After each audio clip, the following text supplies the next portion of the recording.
Betwabu Sabatani. All right, beautiful people. Top of the day. It is Tuesday, December the 21st, 2019, year 2. We are in Exodus 11, 12, and 13. This is the day that they all come out of bondage after many years, after 200 plus years being in bondage. Remember, they were living in Egypt freely until Joseph died. But after Joseph died, there was a Pharaoh who did not know Joseph and began to conspire against the Holy Seed.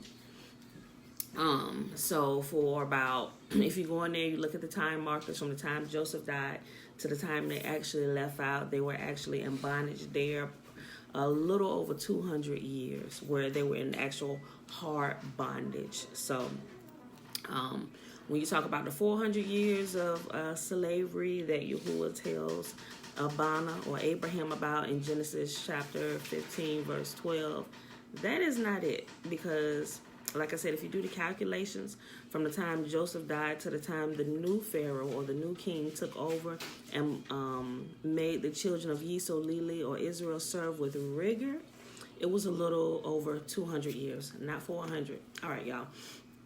So we're starting with Exodus chapter 11.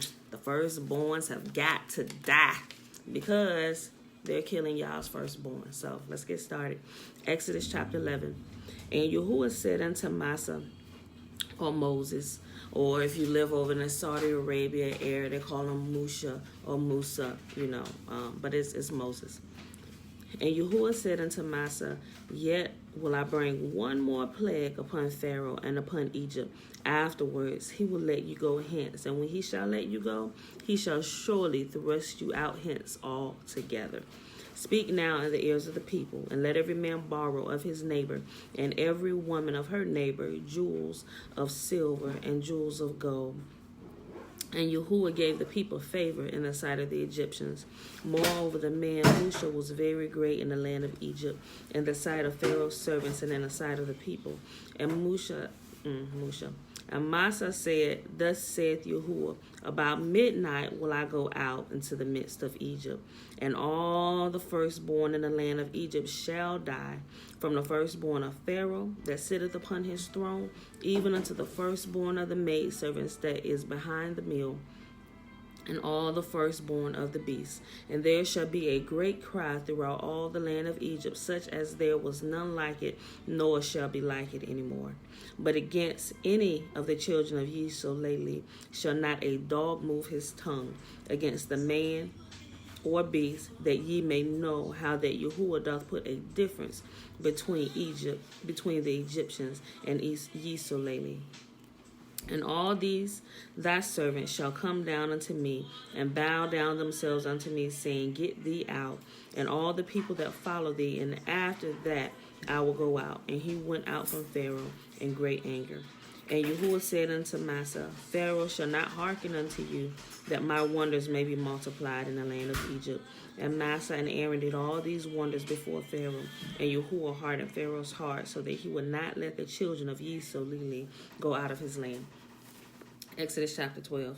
And Yahuwah spake unto Massa and Aaron in the land of Egypt, saying, this month shall be unto you the beginning of months. It shall be the first month of the year to you. Speak ye unto all the congregation of Yisrael, saying, in the 10th day of this month they shall take to them every man a lamb, according to the house of their fathers, a lamb for a house. And if the household be too little for the lamb, let him and his neighbor next unto his house take it according to the number of the souls. Every man according to his eating shall make your account for the lamb. Your lamb shall be without blemish, a male of first year. Ye shall take it out from the sheep or from the goats, and ye shall keep it up until the 14th day of the same month. And the whole assembly of the congregation of Yisrael shall kill it in the evening.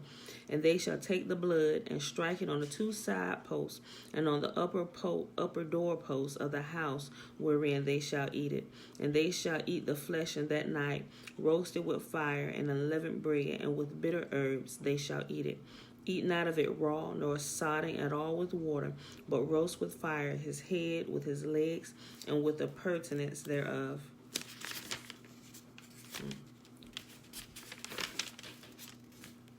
And ye shall let nothing of it remain until the morning, and that which remaineth of it until the morning ye shall burn with fire. And thus shall ye eat it with your loins girded, your shoes on your feet, and your staff in your hand, and ye shall eat it in haste. It is Yahuwah's Passover. Remember that. Not a Jewish feast. None of these feasts that we read about in these scriptures are Jewish. They are not. Although they are named, but Yahuwah said, these are my feasts. For I will pass through the land of Egypt this night, and I will smite all the firstborn in the land of Egypt, both man and beast, and against all the gods of Egypt I will execute judgment. I am Yahuwah. And the blood shall be to you for a token upon the houses where ye are. And when I see the blood, I will pass over you, and the plague shall not be upon you to destroy you when I smite the land of Egypt. And this day shall be unto you for a memorial, and ye shall keep it a feast unto Yahuwah throughout all your generations, and ye shall keep it a feast by an ordinance forever. 7 days shall ye eat unleavened bread. Even the first day ye shall put away leaven out of your houses. For whosoever eateth leavened bread from the first day until the seventh, that soul shall be cut off from ye solely. And in the first day there shall be a holy convocation, and in the seventh day there shall be a holy convocation to you. No manner of work shall be done in them, save that which every man must eat, that only may be done for you. They weren't to do anything except to prepare their food, which every man would eat. So every feast day is also a Sabbath. And the 7-day feast day, he said the first day is a Sabbath and the last day is a Sabbath. You are to do no work. Any feast day where there is no work to be done, it is considered a Sabbath. Just like our weekly reoccurring Sabbath, there is no work to be done on those days. We are to rest. And then the first day, I read it again. And in the first day there shall be a holy convocation, and in the seventh day there shall be a holy convocation to you. No manner of work shall be done in them, save that which every man must eat, that only may be done for you. And ye shall observe the feast of unleavened bread, for in this selfsame day have I brought your armies out of the land of Egypt. Therefore shall ye observe this day in your generations by an ordinance forever. In the first month, on the 14th day of the month, at evening, ye shall eat unleavened bread until the 21st day of the month at evening.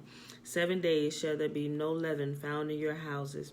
For whosoever eateth that which is leavened, even that soul shall be cut off from the congregation of ye solely, whether he be a stranger or born in the land. Ye shall eat nothing leavened. In all your habitations shall ye eat unleavened bread.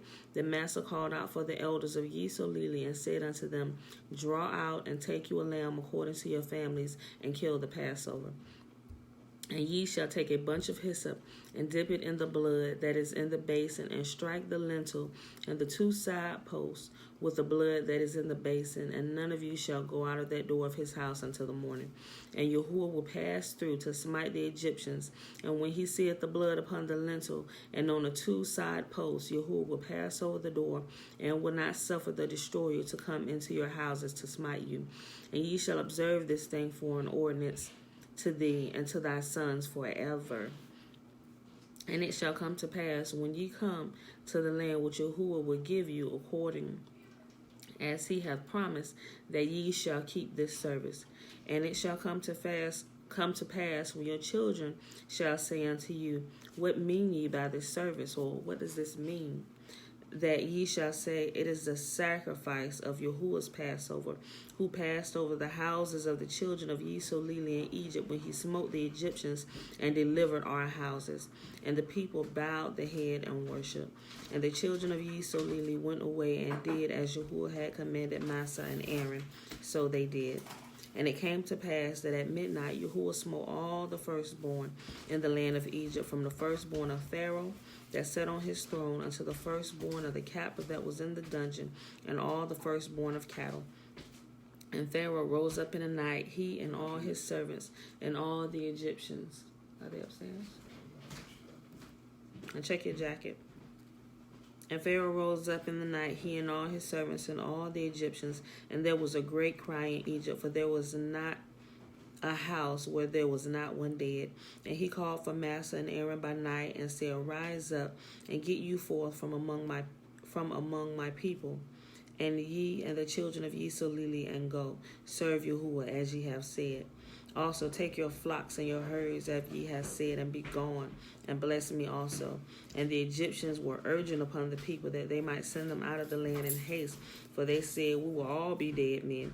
And the people took their dough before it was leavened, and their kneading troughs being bound up in their clothes upon their shoulders. And the children of Yisrael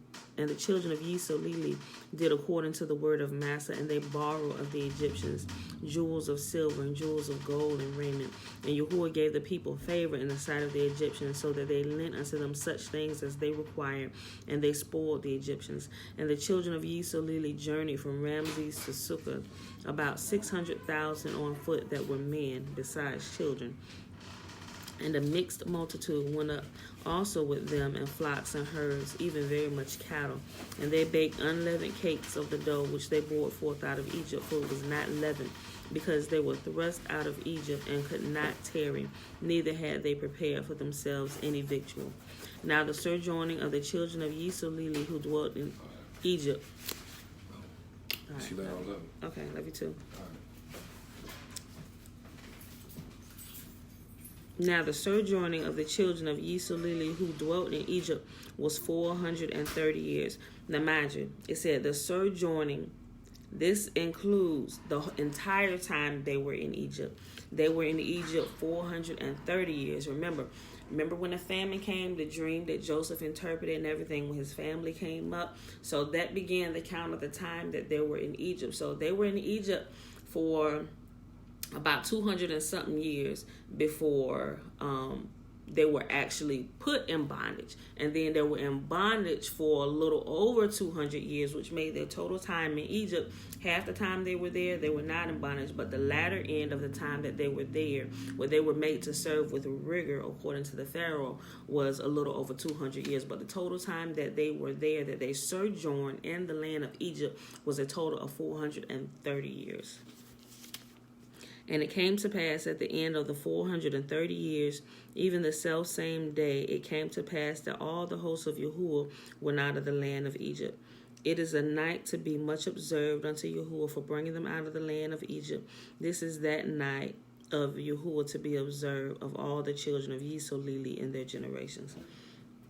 And Yahuwah said unto Massa and Aaron, This is the ordinance of the Passover. There shall no stranger eat thereof, but every man's servant that is bought for money, when thou hast circumcised him, then he shall eat thereof. A foreigner and a hired servant shall not eat thereof. Let me tell y'all something.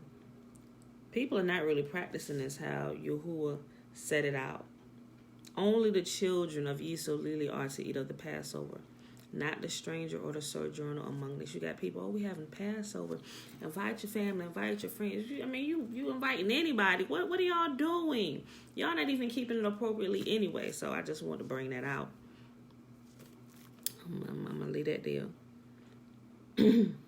Of verse 45. A foreigner and a hired servant shall not eat thereof. In one house shall it be eaten. Thou shalt not carry forth aught of the flesh abroad out of the house, neither shall ye break a bone thereof. All the congregation of Yisrael shall keep it.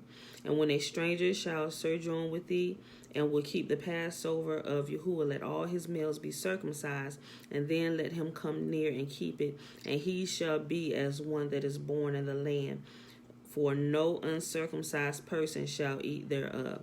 So, remember, when you come out of the other nations and you begin to serve Yahuwah, you begin to keep the laws and the statutes and commands. And when you do that, you become a part of Yisrael. So now you are Israel and you get to keep it. But the stranger and sojourner among you who is not keeping the law, statutes, and commands, I should have made that part clear when I first said it. They're the ones that aren't keeping it. Said those who are uncircumcised cannot keep it, right? So, which still, my example still stands. So if you're just inviting family and friends, oh, we're doing the Passover here, you know that they aren't, keeping Yahuwah's law, statutes, and commands, you might end up getting them into some trouble. Things begin to happen to people and they can't understand why. And when a stranger shall sojourn with thee, and will keep the Passover of Yahuwah, let all his males be circumcised, and let them come near and keep it, and he shall be as one that is born in the land, for no uncircumcised person shall eat thereof. One law shall be to him that is homeborn, and unto the stranger that sojourns among you. Pretty much like I just said. So when you come in, those who serve Yah, same laws, regulations, statutes, commands apply to you that it does to the blood-born children. You don't have separate laws. Okay, it's a law for the children, then it's a law for you who come in that's adopted. No, he considers us all ye solely. We all follow the same rules and regulations. Like when your friends come in my house, y'all got to follow my rules, or you got to go. When you come in my house, you fall under the rule of my kingdom. You do as we do, or you do not. Goodbye. Verse 50. Thus did all the children of Yisrael as Yahuwah commanded Massa and Aaron, so did they. And it came to pass the selfsame day that Yahuwah did bring the children of Yisrael out of the land of Egypt by their armies. They were armies. All right, last chapter for the day, Exodus chapter 13. And Yahuwah spake unto Massa, saying, Sanctify unto me all the firstborn, whatsoever openeth the womb among the children of Yisrael, both of man and of beast. It is mine.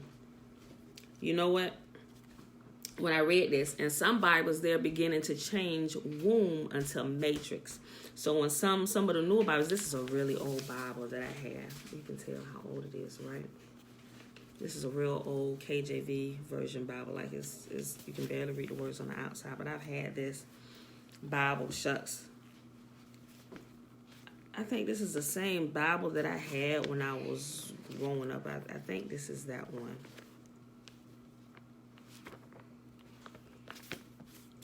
But anyway, I realized in some of the newer versions that it's changing it to, they're changing different words inside of here. So the older version you can get, the better. But you got to be careful too. Some of the reprints of the older versions, you'll notice some updates if you're paying any kind of attention to the older ones. And most people don't, because they don't read it. So they will never catch it. Yeah. But anyway, some of the newer versions right here, it says, sanctify unto me all the firstborn whatsoever. The original says opens the womb, but the newer version says openeth the matrix. It's not matrix, it's the womb. It's always been womb. Okay. Sanctify unto me all the firstborn whatsoever openeth the womb among the children of Yisrael, both of man and of beast. It is mine. And Massa said unto the people, remember this day in which ye came out from Egypt, out of the house of bondage, for by strength of hand Yahuwah brought you out from this place. There shall be no leavened bread be eaten. And this day ye came out in the month Abib. And it shall be, when Yahuwah shall bring thee into the land of the Canaanites, and the Hittites, and the Amorites, and the Hivites, and the Jebusites, which he swore unto thy fathers to give thee, a land flowing with milk and honey, that thou shalt keep this service in this month. 7 days thou shalt eat unleavened bread, and in the 7th day there shall be a feast unto Yahuwah. Unleavened bread shall be eaten 7 days, and there shall no leavened bread be seen with thee, neither shall there be any leaven seen with thee in all thy quarters. And thou shalt show thy son in that day, saying, this is done because of that which Yahuwah did unto me when I came forth out of Egypt. So when we observe this, people normally start going through their cabinets and their pantries and their refrigerators and either eating and cooking up everything that has yeast in it before it actually begins. Because during this 7-day period, this 7-day feast, you're not supposed to have any products with yeast in your homes. And it's a memorial feast to help you remember. Just like it's not. Some people call it like religious traditions, but things like this, if you say you're dealing with children, right?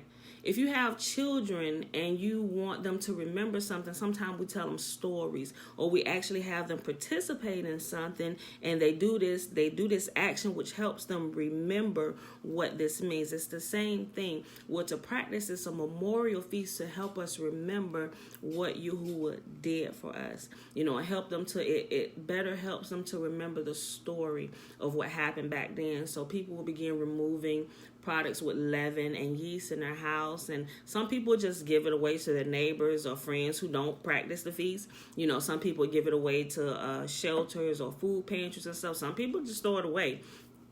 I wouldn't recommend throwing it away because it's people who need food, and if you have a lot of stuff, give it to somebody that, you know, if they don't practice it, give it to them, you know.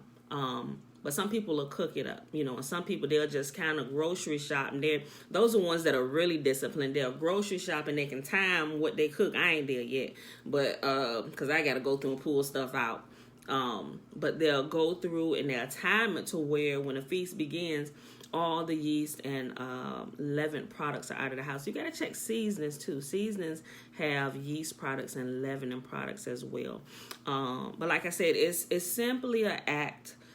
Something that we do to remember. It makes it literally imprints it on your mind like forever. It really does. And then it's just something that you teach your children, and you do it, and your children will teach their children, and their children will teach their children, and it's just something that becomes a part of us, and it's ingrained. And that's how the stories are passed down, and how our people remember what Yahuwah has done. He said this is to be a memorial feast. Practice this. Remember what I've done for you, you know. So that's why that's done. All right, let me finish reading.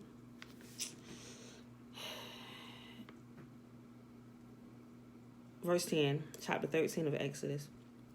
Thou shalt therefore keep this ordinance in his season from year to year. And it shall be, when Yahuwah shall bring thee into the land of the Canaanites, as he sware unto thee and thy fathers, and shall give it to thee, that thou shalt set apart unto Yahuwah all that openeth, here it is down here, they put it down here, openeth the matrix, or openeth the womb, and every firstling that cometh of a beast which thou hast, the males shall be Yahuwah's. And every firstling of an ass thou shalt redeem it with a lamb. And if thou not redeem it, then thou shalt break his neck. And all the firstborn of men of thy children shalt thou redeem. Here is something that people should remember. I'm not sure if you're familiar. Like, there was a conversation, like, people go in on this stuff. No, he killed this. So I'm like, you have no understanding of the scriptures whatsoever. There's a story, where is it at? I think it's in Kings, where when there was a Japheth, no, it's the guy name, it starts with a J. But anyway, he came out. He was one of the sons of Israel. But anyway, his brothers pretty much banished him from the land and stuff. When they got in trouble, they went back to him and it's like, look, we need your help. He said, oh, now you need my help. Now y'all come looking for me after y'all to kick me out of the kingdom. So he came to help him. But what happened was he prayed to Yah, and he said, if you would be with us, he said, I will offer you the very first thing that comes through my doors, you know, when we win against this king.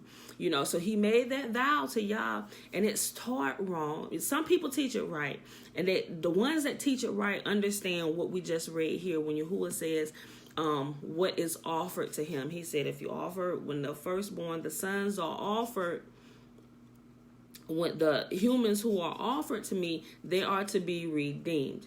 The animals are to be, what does it say? The firstling of an ass shalt thou redeem with a lamb, and if thou wilt not redeem it, then thou shalt break his neck, and all the firstborn of man among thy children shall be redeemed.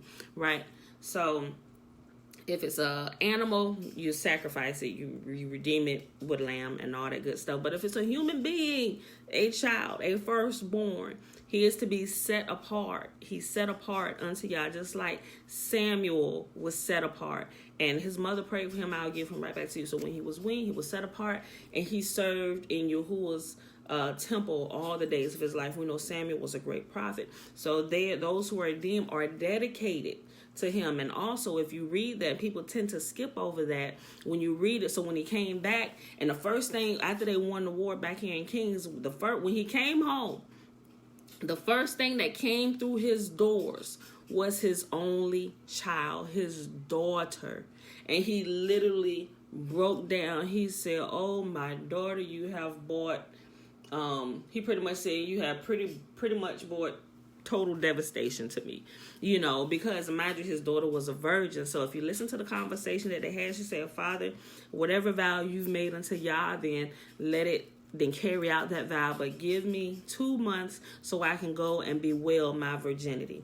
Now, why would it say that? Because a lot of people say, no, he sacrificed his daughter because he told Yah the first thing to come through that he would sacrifice unto him. But you have to understand the rules of sacrifice. Human sacrifice is not allowed ever. And if we understand that, if we go back, some people call it the principle of first mention or whatever. But anyway, he was laying out lines. He was reminding them what he accepted and what he didn't accept, and he never accepts human sacrifice. So his daughter, and that gives us a further key, let me go 2 months and bewail my virginity. Why did she go bewail her virginity? Because she was about to be dedicated to the service of Yahuwah for the rest of her life, meaning she would not get married. Matter of fact, she said that, seeing that I may not know a man, and it tells you she died a virgin. Some people say, see, it says she died. She died. Yes, she was a virgin, but she died. But her father didn't sacrifice her. She was dedicated to the service of Yah. If you understand what this means, she was dedicated. And it tells you further down that annually that the women went up. Some versions say lament, but if you look at that, they went up 4 times a year to talk with her. Some says 4 times a year they went up to lament her. Like how often? He said, and this is still a practice that's practiced in Yisolili today. I'm like, okay. The woman was dedicated, and she pretty much lived in those times that you would live in the temple or the quarters near the temple, in the temple. She was there 4 times a year. The young women would go up and speak with her, so I just want to bring that out. We're going to get to it. It'll be a while before we get to Kings, but when we get to that part, I'm going to refer back to this. So those of you here now that are hearing that, you're going to know when we get there, we're going to refer back to this particular chapter. You have to understand the laws of sacrifice. And if you understand that humans are not allowed for any type of sacrifice unto Yahuwah, you will understand how then it says the firstborn of man, meaning human, of the children of Yisolili shall thou redeem. You don't kill what you redeem, especially a human. You dedicate them to the service of Yah. So that's hard for some people to understand, but that it's not. If you can clearly tell they don't read the Old Testament. Okay, but I just wanted to bring that out for those that ever wonder or will come upon that soon. But all right, I just want to explain it. Okay, verse 14. And it shall be when thy son ask thee in time to come, saying, what is this? That thou shalt say unto him, by strength of hand, Yahuwah brought us out from Egypt, from the house of bondage. And it came to pass when Pharaoh would hardly let us go, that Yahuwah slew all the firstborn in the land of Egypt, both the firstborn of man and the firstborn of beasts. Therefore I sacrifice to Yahuwah all that openeth the matrix, being males, but all the firstborn of my children I redeem. And it shall be for a token unto thine hand, and the frontlets between thine eyes, for by strength of hand Yahuwah brought us forth out of Egypt. And it came to pass when Pharaoh had let the people go, that Yahuwah led them not through the way of the land of the Philistines, although that was near. For Yahuwah said, least peradventure the people repent when they see war, and they return to Egypt. But Yahuwah led the people about through the way of the wilderness of the Red Sea, and the children of Yisolili went up harnessed out of the land of Egypt. And Massa took the bones of Joseph with him, for he had straitly sworn the children of Yisrael, saying, Yahuwah will surely visit you, and ye shall carry up my bones away hence with you. And they took their journey from Succoth and encamped in Etham in the edge of the wilderness. And Yahuwah went before them by day in a pillar of a cloud, and led them away, and by night in a pillar of fire, to give them light, to go by day and by night. He took not away the pillar of the cloud by day, nor the pillar of fire by night from before the people. And that is our reading for today. Betwabu. Betwabu. Alicia. Ya. Betwabu. Betwabu. All right, y'all. So it is Tuesday, December the 17th, 2019, day 21, year 2, and we just finished reading Exodus 11, 12, and 13. So with that being said, let's go ahead and bless your beautiful people. We are going to go ahead and get out of here. So may Yahuwah bless us and keep us. May Yahuwah make his face to shine upon us and lift his countenance upon us and be gracious unto us. And may he give us his peace, his salama, or his shalom, meaning his wholeness in every area of our life and all that concerns us. He is concerned about, and he cares for us. All right, y'all. So I love y'all, and I'll see you in the morning. Peace.